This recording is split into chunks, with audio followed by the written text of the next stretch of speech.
बारिशों के बाद इन्होंने एक नया तरीकाकार निकाला है डायरेक्ट कॉन्टेक्ट का। अच्छा।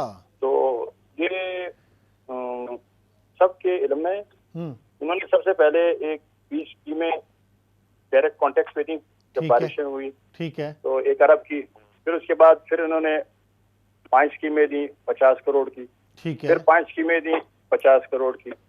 उसके बाद इन्होंने 4 अरब के टेंडर और किए। ठीक है। यानी अभी तक जो शहर में है, कराची शहर में 5 अरब 75 करोड़ रुपए के टेंडर हो चुके हैं और काम कुछ नहीं नजर आ रहा। काम आपको अगर नजर आ रहा है तो शहर के लोग भी देख रहे हैं कि कहाँ से हो रहे हैं, क्यों हो रहे हैं। डायरेक्ट कॉन्टेक्ट की जरूरत ही क्या है?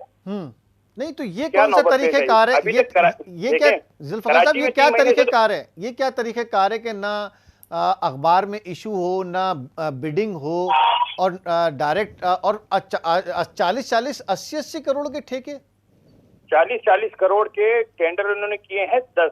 ठीक है। इन्होंने अभी तक 5 कंपनियों को 6 करोड़ रुपए एडवांस पेमेंट भी कर चुके हैं।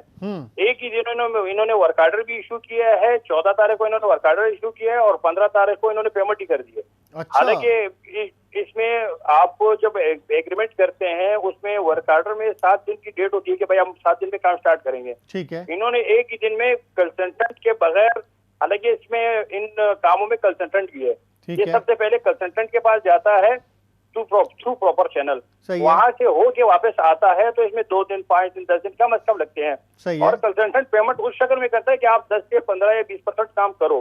तो उसके बाद ये एक ही दिन में इन्होंने टेंडर भी किए हैं और 30 करोड़ रुपए की पेमेंट भी कर दी है।